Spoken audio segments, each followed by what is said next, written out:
Hey everybody, Jamie and Greg here, Hit and Hustle on Irish Sports Daily's YouTube channel. Here to talk. I mean, the news never stops, man. It just keeps going. It keeps rolling. Coaches leave, they get replaced, seem to be really quickly, except if you're a defensive coordinator. We're still waiting on that, but exciting times right now. But yeah, obviously today it's signing day. Not an eventful day for Notre Dame. Obviously, they got kind of their work done in December. But when you look at what's going on with the coaching staff right now, big announcement today. Obviously, well, I guess let's go over the recent things. So we already talked about how Lance Taylor was leaving before, but Yes. now we know Deland McCullough, the running back coach from Indiana, he's the hire at running back. What do you think of the hire? Just general thoughts there. Okay, general thoughts on Deland McCullough. So this is going to be like a story. So when I was growing up, young Greg, right, in high school, okay, playing the football and running the track, there was I was near the Pasadena area. So this is Southern California, right? Well, there were a lot of McCulloughs in the Pasadena schools at that point at John Muir. So there was Saladin McCullough, who you may remember, he went to Oregon. So he was a big time Oregon running back. And then there was Suton McCullough, who I do remember them both. Yeah. Yes. So Suton was basically my age. So I raced him a couple of times. And they were all very talented, right? And he ended up at USC, right? So he played Notre Dame a couple times. So there's that. There was a Deshaun McCullough who went to Sarah High School. Point being, there were a lot of McCulloughs, and so we thought, man, like the McCullough guys, like they're always good, Yeah. right? And so then when Deland McCullough went to USC, I remember thinking like, oh my goodness, like another McCullough at USC, like, this is killing me. Like Notre Dame needs to get a McCullough. Yeah. And so here he is. So that is my like I remember I texted you about this. Like I want Deland McCullough just because Notre Dame needs to land a McCullough. But I mean, aside from that, he's got a long list of great backs that he's had. Numerous 1,000-yard rushers, a 2,000-yard rusher at Indiana. It was Indiana, right? Yep. Yep. So he did really well, recently with Jordan Howard. He was he coached running backs in the Super Bowl, won a Super Bowl with the Chiefs. So you just look at those bona fides and you think, okay, like this is a solid resume, right? Like I think that when you have a position like running back coach for just the general fan, it's hard to say like how do we judge it, right? How do you know whether this type of hire is going to be like, quote unquote, a home run or a good hire, whatever? You just look at what he's done and where he's been, and you think, okay, he's had some really solid backs. He won a Super Bowl with the Chiefs recently. This is a good situation. And then you look at, the recruiting aspect of it. He recruited well at USC. He did well at USC. He wasn't there for very long. And then obviously at Indiana, it's like you're recruiting a different type of athlete, right? So, that is all very exciting for me. Yeah. And his guys wanted to go when they transferred from USC, want to join him, right? Obviously, Right. Carr there. Yeah. So, Stephen Carr, 5-star from California. Yeah. And I mean, I think it's obviously a great hire. He was a guy that way back when Brian Kelly was looking to hire someone, when he ended up hiring Autry Denson, McCullough was on that list. If you recall, he was one of the guys then. So he was someone that, has kind of been on the radar for a bit. If, for those who didn't play high school ball in SoCal, that they probably know him from that. There's probably a lot of Notre Dame fans know him from that. Like you said, the Casey Chiefs thing, I think, is a big thing because just not just being coaching in the NFL, but I think what they do offensively is probably as creative as any team in the NFL right now. A lot of like college style concepts and stuff too. And then obviously he was at Indiana, he had like a pretty good. He was associate head coach as well, so he had a pretty good title. I mean, he's going to get paid pretty well, I imagine, for Notre Dame, and he's going to recruit really well. And I think with Lance Taylor, I mean, it's a loss. Like we've already kind of talked about his not just his influences, as a recruiter and stuff, but like his influence in the overall offense and kind of like his being like a sounding board for Tommy Rees. So, that's something to replace. But McCullough obviously has a lot of experience. I think a lot of people were thinking about, his sons and what was that going to mean for them.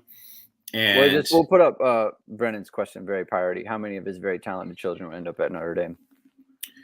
This is just straight speculation. Obviously, they had the son who's already there, who's like an edge rusher guy. He was like a safety who grew into edge. He's a 2022, right? He's a 2022, so he just signed. I believe he's already on campus there. Mm-hmm. So he signed his NLI,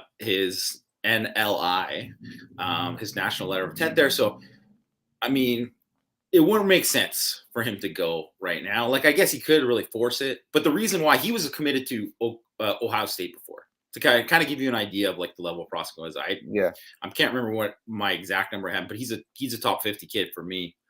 He was an ISD Fab 50 kid, so very talented guy. I think it would have looked pretty bad if Notre Dame, hired McCullough and all of a sudden his kids were. Yeah, that didn't feel right to me. It just felt like, and it was one of those things, like, I didn't really want to even speculate about it, like publicly anyway. Well, I'm happy to speculate about it because I just think it's just natural because that's why they ended up in Indiana. Like he's got another son who's transferred from Miami High, who's a running back. And then he's got another kid who's a recruit who's committed to Indiana, who's like a safety. DB and top 150 kid, 4-star kid. I would say that we'll see what happens, but if his younger sons ended up at Notre Dame in a year or two, wouldn't be surprised at all. Yeah, that's a different thing. Right? Yeah, of course. But I think like his son left Miami of Ohio just to go play there. So, and then all of a sudden he's going to try to like go to, if he went to Notre Dame and he's going to be in a backfield with Chris Tyree and Logan Diggs and Audric Estime and JD, it didn't really make sense. Yeah. So, and then I think even with Deland McCullough, I mean, not just even doing that, I imagine he's probably going to play quite a bit at Indiana. So, whatever. I mean, if it works out, he stays at Indiana, has his, that's great. That's great for him. And if his other son ends up staying committed there and they end up there, great for them. Obviously, Indiana had a terrible year last year, so we'll see what happens. If all those guys, obviously that makes an impact too. So I think you'll see what happens, but just throw all the family stuff out of the window. He's a really good coach. He's a good recruiter. I imagine they're going to end up signing up someone else pretty good to go, Cedric Irvin Jr., who's the other the running back they already have committed in the 2023 class. So, yeah, I mean, it's it seems like a good fit with Lance Taylor and what he brought. I imagine that they'll give him a title similar to Taylor with like run game coordinator or something like that. Yeah, something like that. I imagine. Yeah. So that seems to make sense too. And given where he's been, people forget like when they won the Super Bowl, like Damian Williams, who isn't really a player in the NFL anymore. Like he had a great game in that Super Bowl. So he got the most out of that situation. So, seems like a really good hire from Notre Dame. Yeah. So and now we'll move on to the tight end coach. Quick moving. John McNulty goes to Boston College. It made sense for a lot of reasons. One, chance to be an offensive coordinator again.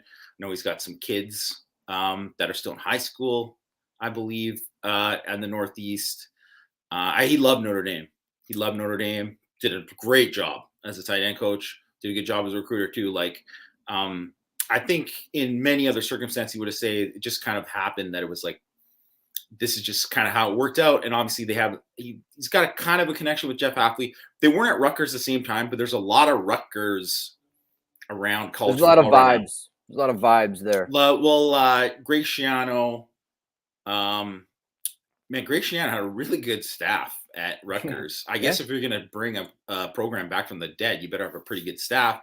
Did a really good job hiring like young guys, and Hafley was on that staff. McNulty was his offensive coordinator there, and also quarterback coach. So I think that it made sense for him to do that. And real quickly, and I think it makes sense. I think when you look at, say, like Brian Mason, the special teams coordinator, Al Washington, the new defensive line coach, both these guys, previous working relationships with Marcus Freeman. Both of them at Cincinnati. Obviously, Washington was at earlier in Cincinnati than Mason, and then Gerad Parker. This is I want to say Gerard. Hopefully, it's Gerard. Yeah, Gerard. I think it's Gerard. I think Gerard. it's Yeah. Yeah. Gerad Parker, who was at West Virginia, was the OC there. Was co-OC, coaching wide receivers. He's coached tight ends, running backs, all over the offense. He was at Purdue with Marcus Freeman. I believe when Hazel got fired, Daryl Hazel got fired, he was the interim coach there for a short time, and then he also was at Cincinnati for a brief time too with Marcus and Luke Fickell. So there's definitely that connection, and they made that connection right away. And obviously, he went and met with Tommy Rees, and it seems like everything kind of fit into place there. I gotta tell you, I really like how he has coached all these different positions, how he obviously has play calling experience. Yeah. I just think that's, especially when you're losing a guy like McNulty, and you're not going to be able to replace the relationship that Rees had with McNulty and the trust, because obviously they knew each other from working previously before, but at least you get some of that experience. So that's going to be good. And I mean, I think as far as tight end goes, it kind of recruits itself almost at Notre Dame. Yeah. Not to say you got to work hard. Yeah, I'm sure he'll work hard. And I think he was a recruiting coordinator. Yeah.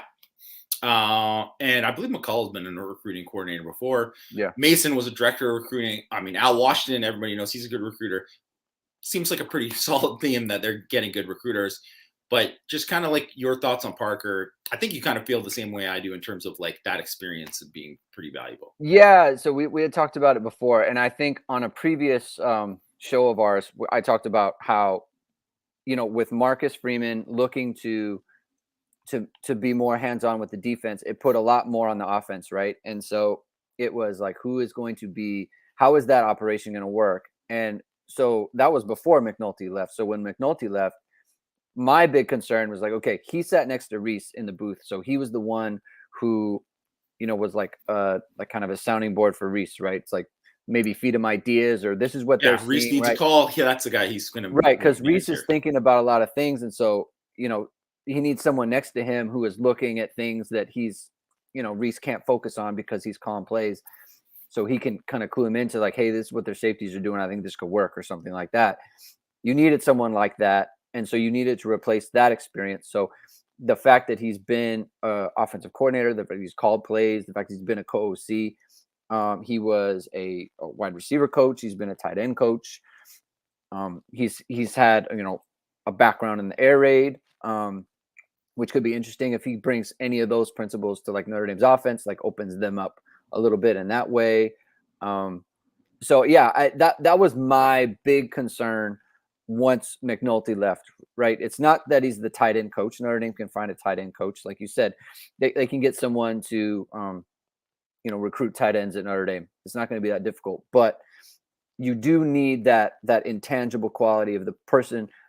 This is who's sitting next to Rees. This is the person who's going to talk to, and maybe he won't sit next to Rees, right? Maybe they can find someone else for that. Yeah. Maybe he'll be down on the field, right? Because that was another thing that I was, kind of worried about. It's like, who's going to be the sounding board for the offense on the field? I do think that Deland McCullough could serve that role just because of the experience that he's had, right? Like if you've been in the mosh pit that is the Super Bowl, right? If you've handled that situation, then you can be on the sideline and be a good, a good calming presence for the the offense to go to, during a game, right? When their offensive coordinator's up in the booth and that sort of thing. So on that front, with McCullough plus Parker, I feel like that's a good match. And And there was one other point that I was trying to think. I'll get to it later. But so just looking at those two guys and just looking at the offense as a whole, I liked that he was this is what it was. I liked that he was a receiver coach because Notre Dame has their tight ends so often split out and so often in the slot. It's like they need to learn how to run routes from out there, right? You're not just in line at Notre Dame. You're not just in an H-back position, right? You're going to be in the slot. Okay, this is how you get open from the slot, right? You're going to be split out wide, like they split out Michael Mayer a bunch. Okay, like this is how you get off of press, or this is how you do those kind of things. So I think that's also a benefit to Notre Dame. And I don't know that McNulty has that background, but we know that Parker has that background. I just wanted to tell everyone, just if you want to throw in questions, you can throw in questions now, and we'll get to them as we go through it as well. Yeah. And we'll keep talking, and we'll keep talking about the coaching staff as well. Greg, I don't know if you could throw up the David Solomon comment, the one you mentioned, Tim Brewster. Tim Brewster. Yeah. Let me see. All right, here we go. Okay. I always have a problem with this. It's like people like, I understand everyone wants to rip on Brian Kelly, rip on the guy all the way with the dancing and stuff like that. But it's like, well, this looks like a Brian Kelly hire. You mean Brian Kelly who hired Lance Taylor and John McNulty? Because both those guys just became offensive coordinators, right? Or the guy who promoted Clark Lee or hired Marcus Freeman. Like, I know he had there's Brian Van Gorder and there's some other stuff there. But if you kind of look at where some of the guys have gone, and maybe they haven't done that well after, but I mean, Brian Kelly's done well enough that he's helped advance these guys' careers. So, I mean, you can't really say, I mean, he's made a lot. I think if you look at the hiring track record, especially in the last 5 years, after like the reboot, that it's been pretty good. It's been pretty good. So, I think people are a little bit too critical of Brian Kelly with the hires later on in his career. And I mean, Tim Brewster wanted the job. Yeah, I'm sure I'm positive he did, because he told Tom Lemming he wanted the job, and Tom Lemming tweeted about it. So, and that's how a lot of things like that go. And fair enough. I mean, Tim Brewster obviously has long track record. He's coached in the NFL as well. He's got a long track record. I mean, I think if you kind of know a little bit about Tim Brewster and kind of where things have gone, I don't know if he's like a Notre Dame fit, like in terms of the kind of like recruiting stuff that he maybe got into, and we can kind of just leave it at that.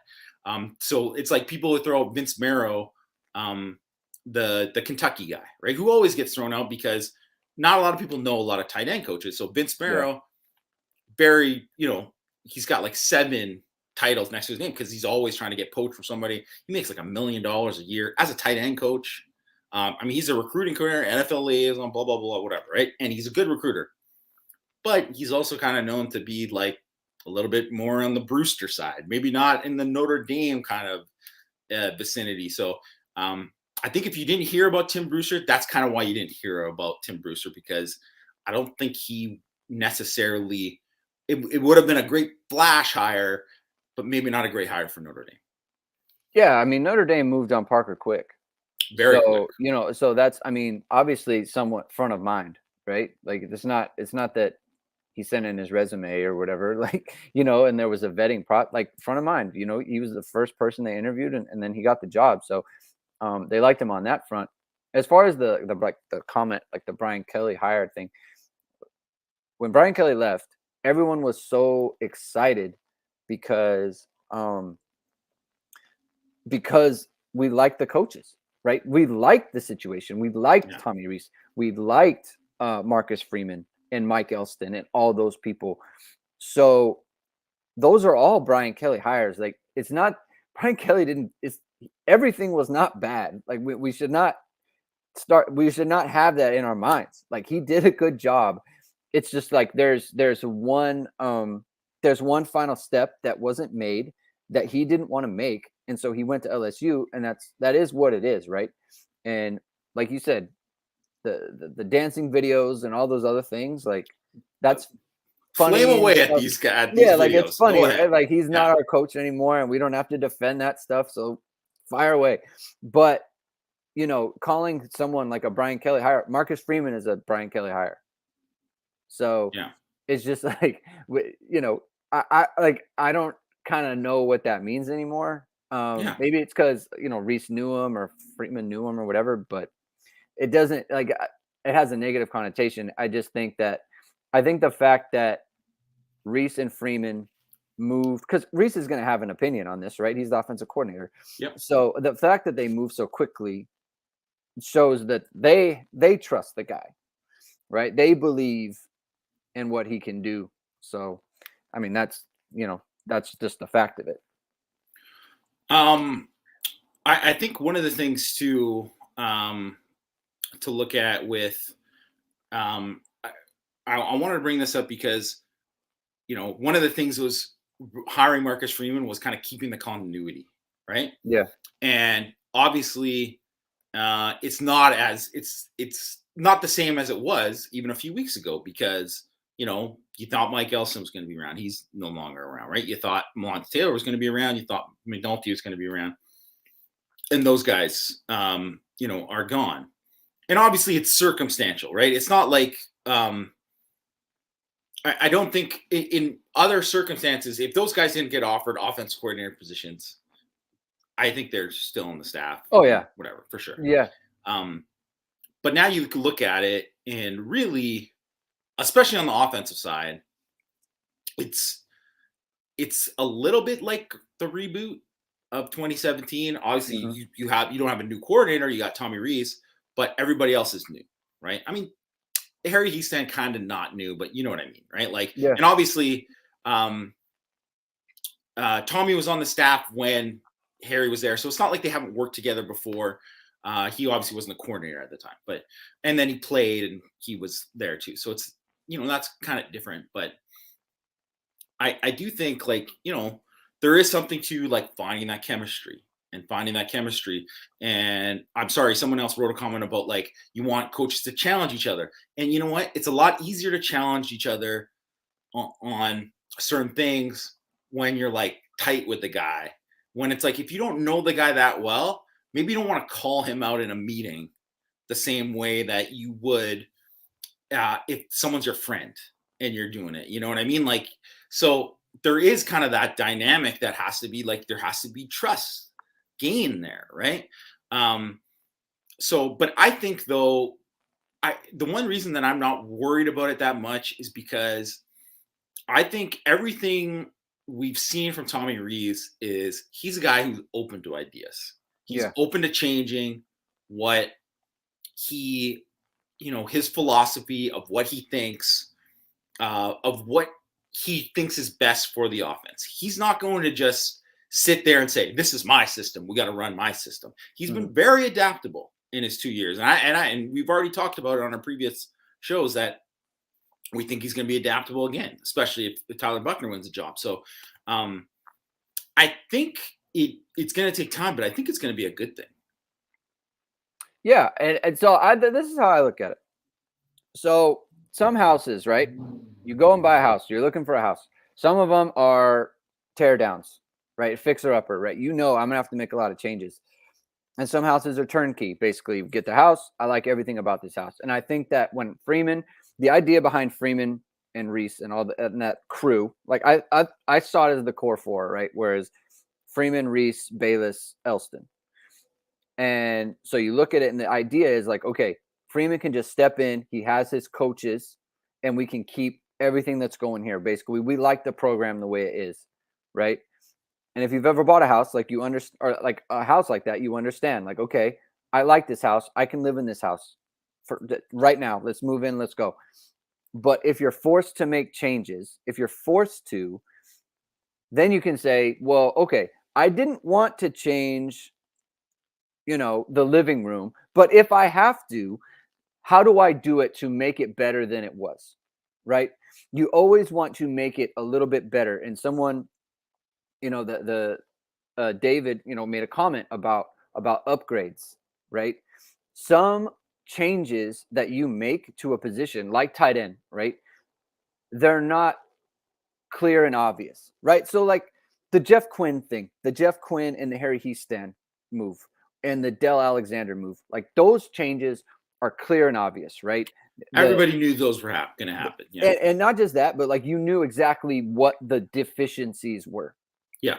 Right. But with McNulty, you don't really know exactly, like, he's fine. Like it would have been great if he returned, right? If he's on the staff, everyone's happy with that.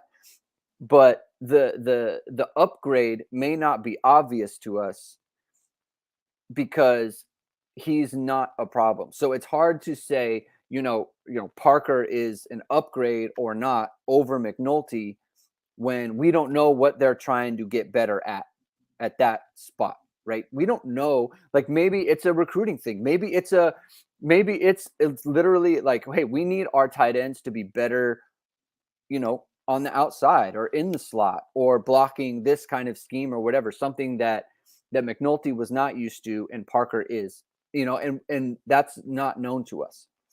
Right. And the same thing at running back.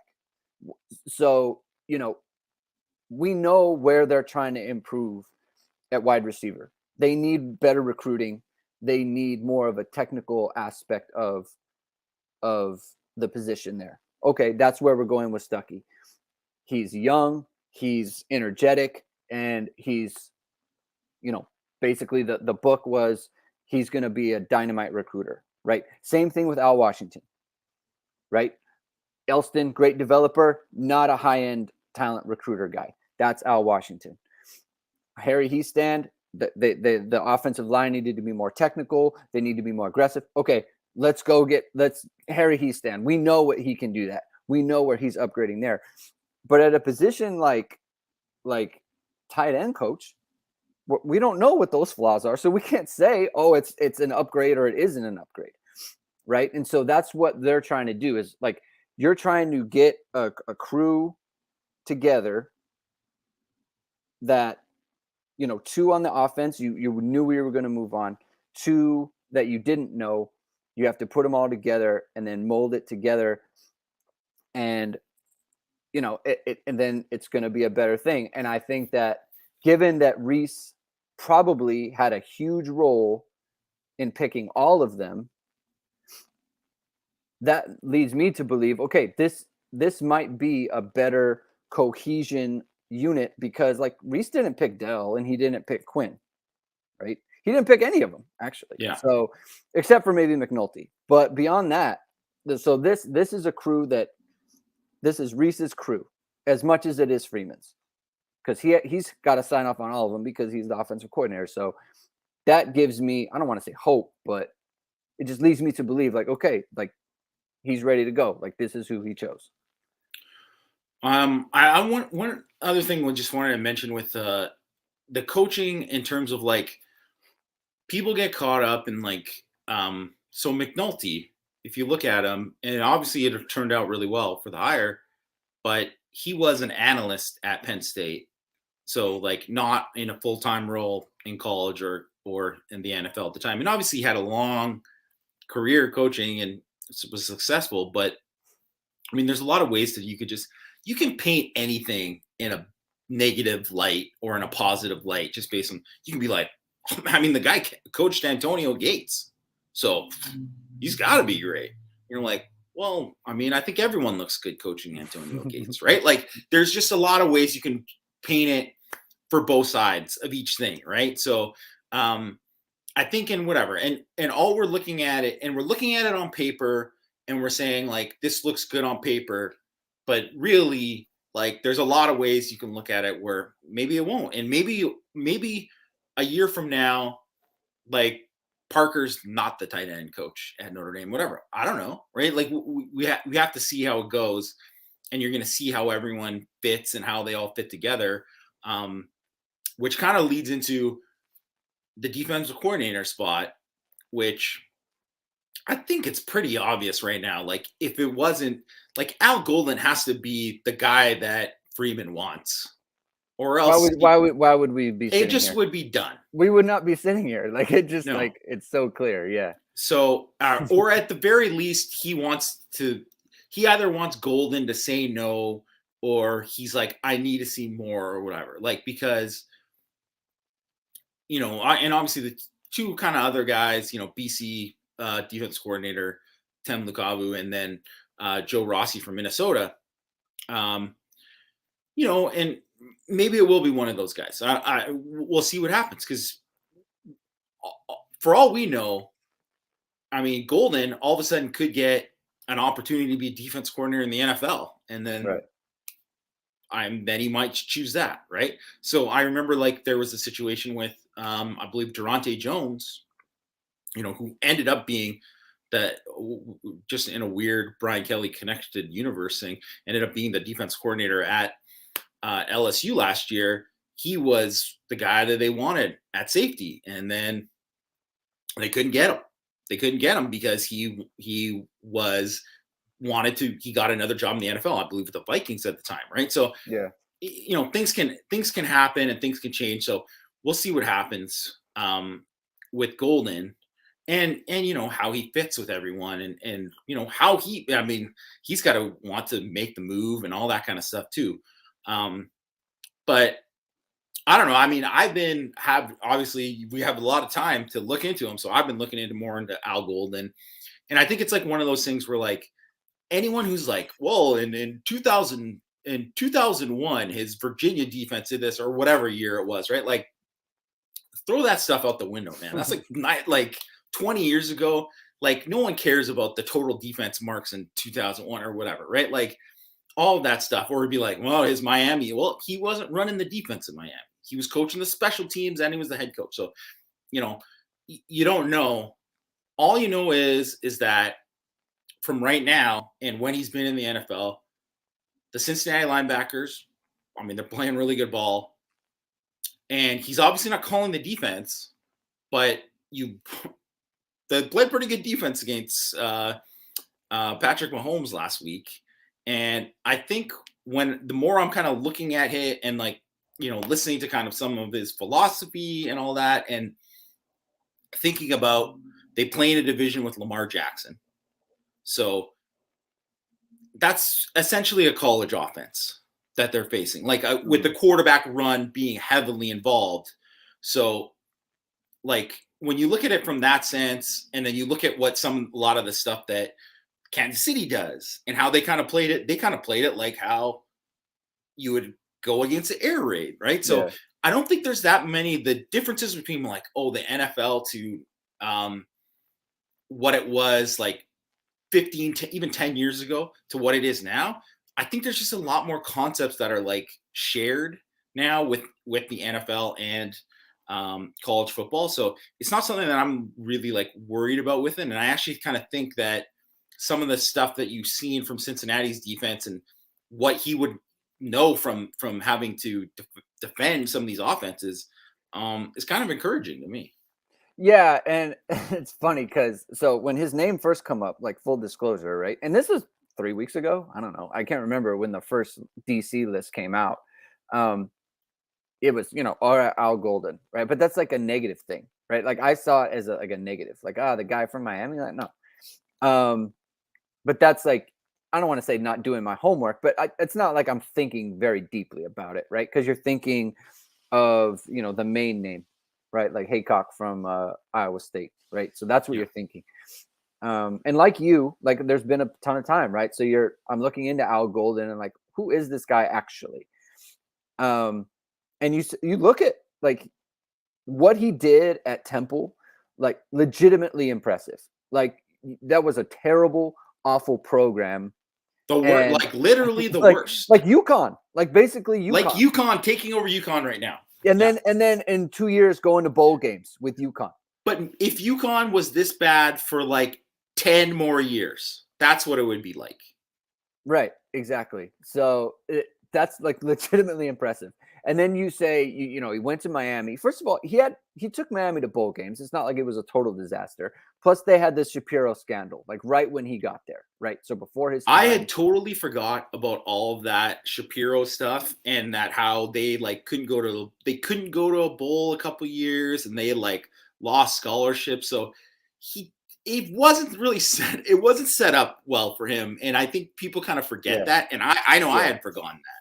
Yeah. Right. No, I forgot about it too. And so then I saw him do a pod with someone on the Cincinnati beat, and I don't know if it was preseason in 2021 or 2020. It makes sense. It would have been 2021, like maybe like last preseason, like in the or in the mini camps and stuff like that. And he did this, it was one of the Cincinnati beat guys, and it wasn't a big to do. It was just kind of talking philosophy about coaching linebackers and everything. And it was similar to the way that players described Freeman, where it was, like we're taking these concepts and we're making it easier for the players to digest so that they can ultimately digest more, because we're not making it overly complicated for them, and they're starting to play a lot better because of that.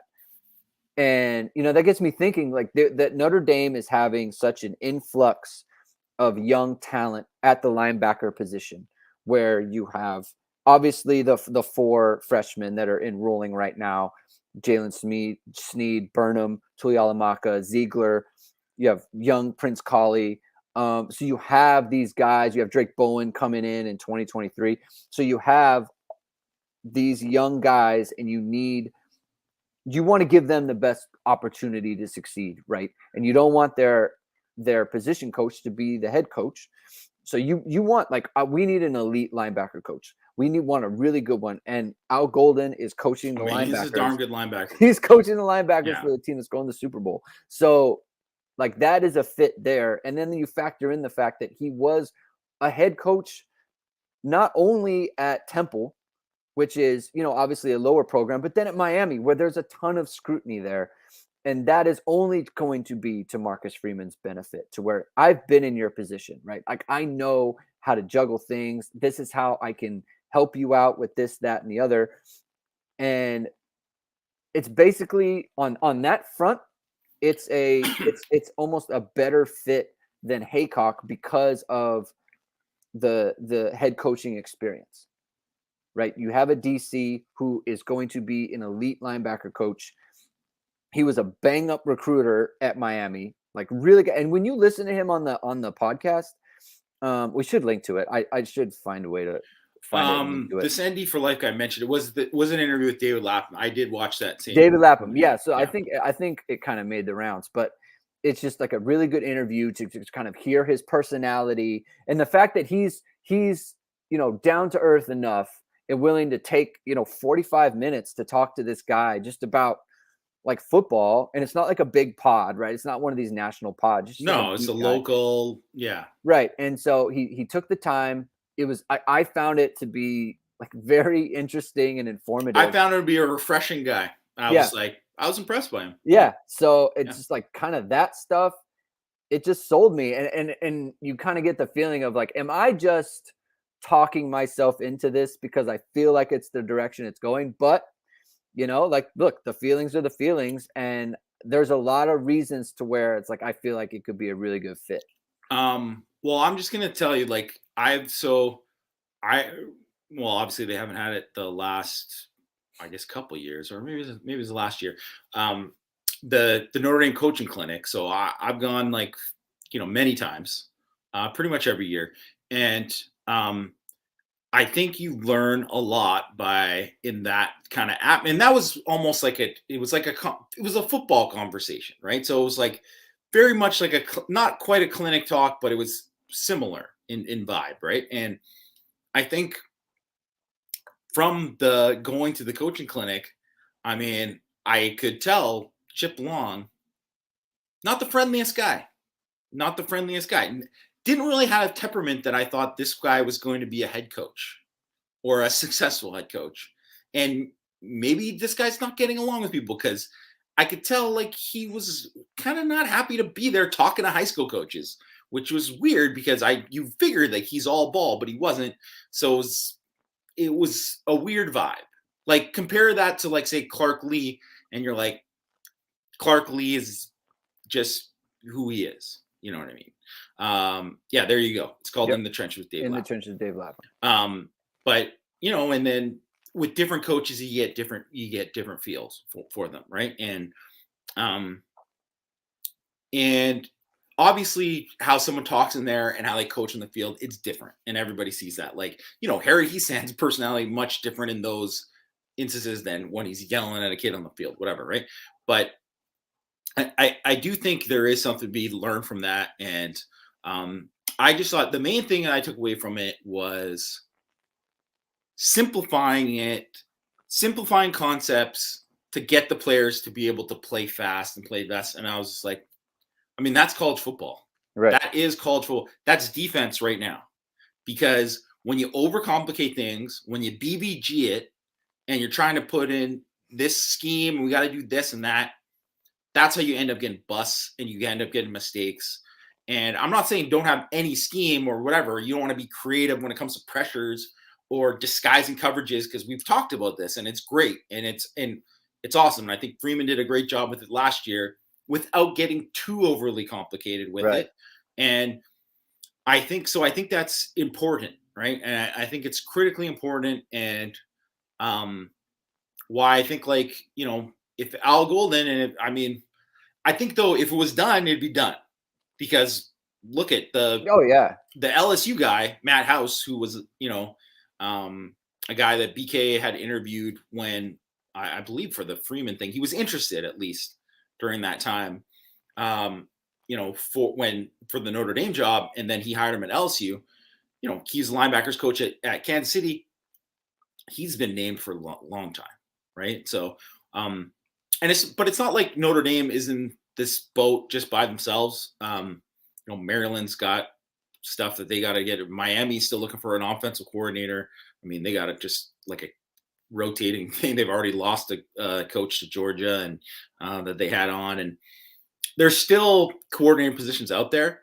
But I mean, you'd have to think everything is pointing towards they want Al Golden, or at least think that Al Golden's the leader, and whether or not it's going to be a match. I mean, I have a feeling we're probably not going to find out. We're either going to find out like this week, because now it's like not game week at for Cincinnati. Yeah. But I mean, if anyone's been to the Super Bowl, and kind of so like my cousin was the head strength coach for the 49ers. So I did go to the Super Bowl week when they played the Ravens, and it was a really cool experience. And just the amount of stuff that goes on and the events and all that kind of stuff, and like the stuff that the family has to be in, and like how he was like, busy working, but he also had to be like, oh, hey, I'm going to stop in for like 10 minutes to see you guys, and we're going to eat breakfast, and then I'm not going to see you the rest of the day, but then I'm going to come in and see you, like, we're going to go for dinner, and then this, whatever. Like, there's a lot of stuff going on, and there's a lot of like, for my cousin, there was a lot of people coming in, and just like his people that he was good friends with and our family, and he was bringing in like, people. So trying to get people to be part of the experience. And I don't think Al Golden's coached in the Super Bowl before. So I think there's going to be a lot of that with his family and maybe some other people, because it is like a cool event that goes all around it. So I think he's got a lot to worry about right now. And obviously he's got worried about trying to win a football game against Matt Stafford and the Rams. So I don't know how it's going to go. Like, I would think maybe it's going to go like maybe it could get done this week, but I mean, I wouldn't be surprised if it didn't happen nothing happened until after the Super Bowl. Well, at least now we know tomorrow signing day's over. So if there was something with Rossi or Lukaku where it was like, oh, we wanted to get it done first and then whatever, then I think it would happen very quickly. And it would just all of a sudden happen. And if they didn't, and if they did something very quickly, I'd be like, wow, I'm surprised none of that leaked, because it's been pretty quiet. Right. So I don't think, I guess, the way I think about it, because a lot of people I think are, worried about the time and how long it's taking or whatever.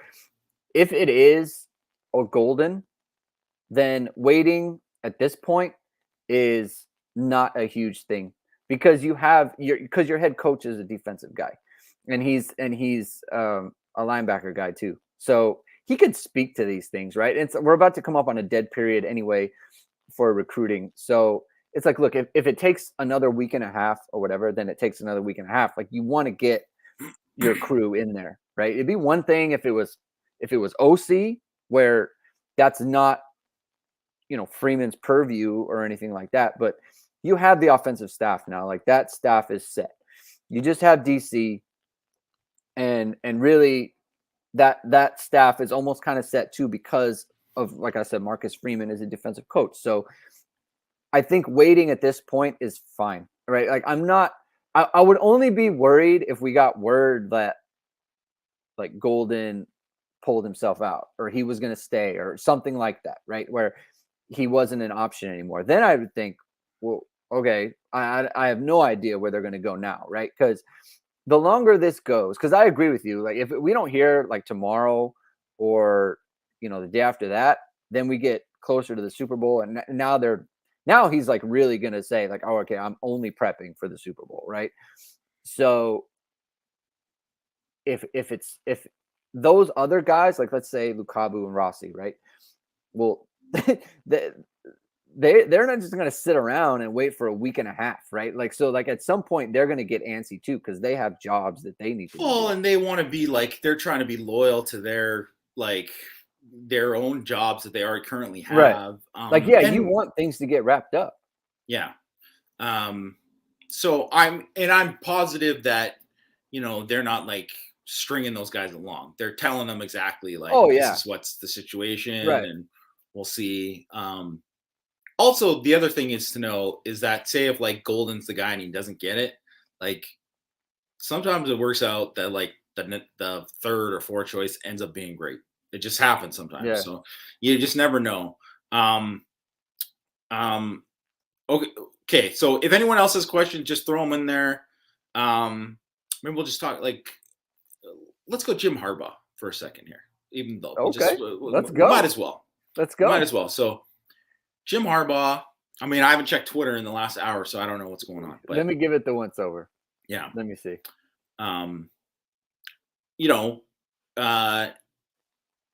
I think if he gets offered the Vikings job, he's probably going to take it. Right? He's telling recruits that he will. Yeah. By the way, Jim Harbaugh, head coach of the 49ers during that Super Bowl trip. There you go. He's everything you think he is. Bit of a psycho. Definitely a bit of a psycho. But I mean, he wins. I mean, he wins. So that's why he's kind of been, people tolerate it. So if he leaves Michigan, I think with Mike Elston, just for people to understand, Mike Elston, I believe he's got 3-year contract. It's guaranteed no matter what. Like, right. So even if the next guy comes in, it's like, Mike, no thanks, whatever. I mean, he's getting paid. He's getting paid to not work. Yeah, and he'll get another job somewhere else. Definitely not as good as Michigan or Notre Dame, but he'll get another job somewhere. So I don't know, like, I hope for him and his family's sake that it does work out, and no matter who's the coach there, that happens. But just from a Notre Dame perspective, who do you not want to see get that job? Not want to see? Probably, like, okay, who do I not want? I don't want Matt Rule. I feel like he's a good coach. I don't know why he would take it, unless he really doesn't like the NFL, or it's just like he sees the writing on the wall and it's not working. I don't want him. I mean, who's available, right? Like, let's see. Well, let's say Gaddis. Let's just go through, like, who I could, like, the people. Like, Gaddis is one. Bill O'Brien is another one. Matt Campbell. Like, I wouldn't mind any of them, to be honest with you. Like, they're all fine to me. I wouldn't want Rule. I wouldn't want someone like Lane Kiffin. I wouldn't want that. That would be. I kind of would want it just for the entertainment purpose. I would not want it because here's the thing. That would be interesting. I think we're all having, like, a real renaissance with Lane Kiffin right now. But no one cares because he's at Ole Miss, so it's like not really getting into it. Yeah. He's over there. Doesn't matter. It's fine, right? But if he comes to Michigan, Now it's And like, then he's going to be recruiting some of the same yeah, guys Notre Dame's recruiting. yeah, And like I don't want him involved in the Dante Moore yeah. situation. Like, no, thank you. No. So get Dante Moore would sign with good old Kiff there. I'm exactly. positive. So someone like that, I don't know, but like of the people that have been kind of like the betting favorites or whatever, I don't really have a big like, oh, I don't want that. Like all those guys, I'm cool. Go with whatever. Don't want Lane. I don't know. Like, I mean, it would be funny if Matt's boy PJ Fleck moved over to Michigan. That would be pretty funny. That would be pretty fun, but I just don't see that happening. A lot of people. Here's the one thing: people are like, "Oh, Michigan, they're good." A lot of people are going to want that job, so they're going to get. Yeah. They can get somebody good. Right? They might not get somebody good, but they can get somebody. Well, who good. are you thinking? Like, I'm not of who's going to get it. Sure. Or who you don't want? Who? Matt who Rule's top of my list of guys that I wouldn't want to get because I actually think Matt Rule's a really good coach. I think in the NFL, if you don't have a quarterback, you're screwed, and he doesn't have a quarterback. So I could see him going to, leaving because he's like, I don't got a quarterback. This isn't the right NFL situation for me. Yeah. And I think it's a lot easier because you don't need. You can win. You maybe not going to win a natty. I don't know. Georgia just won a natty without a great quarterback, but most of the time you're not going to win a natty without a great quarterback. So, but you can get to the playoff without one. So Michigan did. Yeah, they just did. And so, and I think he's a really good coach and he's a good program builder. So I think he's would kind of be, he's like a sane Jim Harbaugh, I guess, you know what I mean? Like from that sense. So, yeah, he's not someone that I would feel great if they got it. And apparently he was interested in LSU during that time. So I don't know how deep it got, or else he was interested in him at the very least. I think that maybe that was how it was. So I don't know, but we'll see. Okay, quick. Arizona State.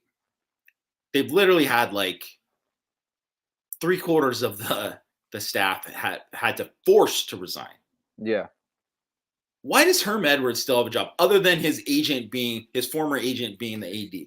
Like, how does this guy keep his job? I mean, well, obviously there's that reputation, right? Like he has that Herm, lovable Herm thing going right now. And that's probably like that reputation is what has him hanging in there. How is there? I just don't see it lasting. Like, there's no way. There's no way. Like they're all forced to go out. Like there's no way. How do you stay viable? I just don't see that. That would be an interesting. I actually thought how it was kind of working out there. And I mean, obviously with minus the rampant cheating, the blatant cheating that everybody knew about, that even like cheaters were like, this is too much. But whoa, come on. There's a code. There's a code. Yeah. You can't just do that. You got to keep it on the low a little bit. Yeah, guys. yeah. Don't leave the paper trail with the emails here. But I do think with like that job, I mean, I don't think it'd be a bad job to take over now, but there is potential for that to be a good job.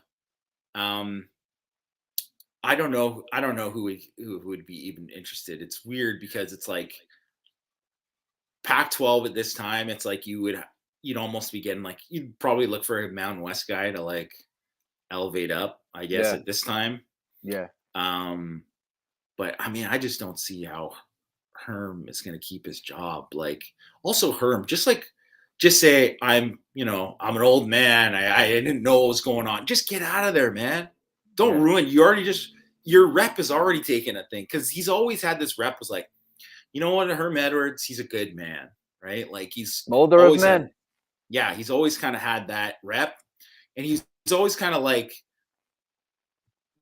he was like Tony Dungy was good cop, he was bad cop, but he was like still very respected, and like guys, spoke so highly of him, and obviously he was on ESPN for years too. But I mean, get out of there before like I almost like I don't want to say I feel bad for him because he obviously knew what was going on, but like just get out, man. Like, what's the Yeah. point of this? Yeah. All right. So I don't know. I don't think we got any other questions, right? So, all right. Well, I don't think we're gonna do.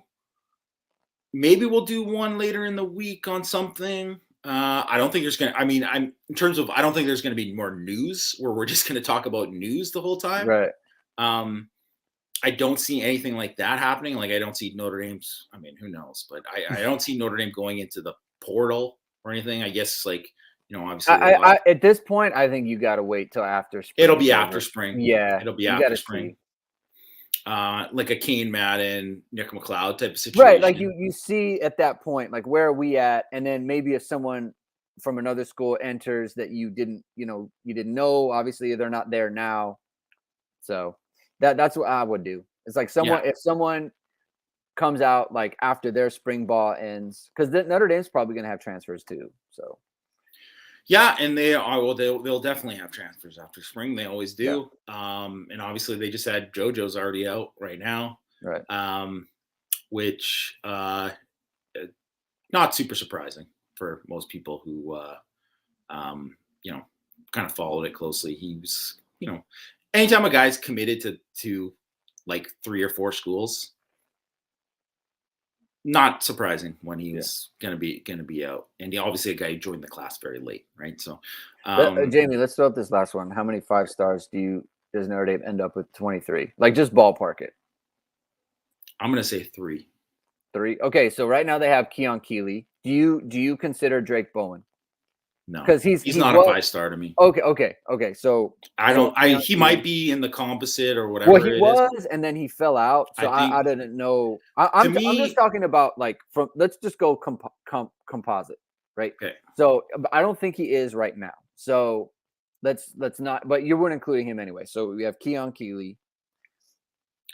Keon Keeley's a top 20 guy in the class. Yeah. Like in the overall 2023 class, like for me right now, I think. Yeah. And if you said that he ended up being top 5 in the class by the end of it, I wouldn't be shocked. Right. I don't think so. Okay. Through their commits right now, I don't think Brennan Vernon, I don't, to me, he's not in that level. Like to me, I don't even think Brennan Vernon is like borderline top 100 guy. Mm-hmm. I would say Drake Bowen is the same. I like Bowen a little bit more, but I do think, I've seen him in person. He's a very good athlete. He's just a good pure football player, right? I've seen 5-star linebackers in person and that level of like twitch and whatever, and he's just like a notch below that. So that's why I wouldn't have him as a 5-star. And then I think like none of the other guys that they have. Oh, Bowen, maybe. You talking about Peyton? Peyton Bowen. Bowen, definitely. Well, so you said 3 before. So who were you thinking of? I'm just thinking like I don't even know like off the top of my head like who it'll end up being, like if I'm just going through quick like the target list or whatever. Like right? You'd be talking about like Moore and Tate. Because those are the 2 most likely, I believe, at this moment, as we at this moment. But I'm just gonna say like they're gonna sign somebody that you're like, I didn't think Notre Dame was gonna get this guy. Okay. There's gonna be someone like that. So like, I don't like whether that's like Jason Moore. Oh, there you go. Or like if I'm looking through the rest of the Jason Moore, defensive end from I believe Maryland. Yes. Yeah. Like a guy like that. Like I don't think they're gonna land like AJ Harris or something like that, but like maybe I just think I just think the staff is gonna pull 1 or 2 kids that you don't think that like people are like, I didn't think Notre Dame was going to get this guy. Or send me Caleb Downs, man. Yeah. Safety from Oh Georgia. yeah, That's yeah, man, I love him. yeah. And I Send think me all the 5-star safeties. yeah. So I don't. I mean, I would say today they're probably not going to sign him, but I don't know. I don't know. We'll see. Like I do think. I think Notre Dame spring and summer is going to gain a lot of momentum. Yeah. And then I think you're going to start to see, you're like, oh, so I would say, yeah, I will put the over under at 2.5 for how many guys they signed. Maybe they signed 2, maybe 3. And I mean, 3 would be the most they've signed. 2013, maybe did they sign 3? Yeah, it's been a bit. Yeah. It's been a bit. Yeah. So thanks for the question, Kelly. I appreciate it. Yeah. Thanks, Kelly. All right. Well, we'll wrap it up there because it's been an hour. But thanks everyone for tuning in. Maybe there'll be stuff that happens later in the week. We'll probably do some more breakdown stuff soon. We'll get back into kind of more recruiting now that kind of 2023 stuff we're going to get into. We want to look at more things heading into spring ball.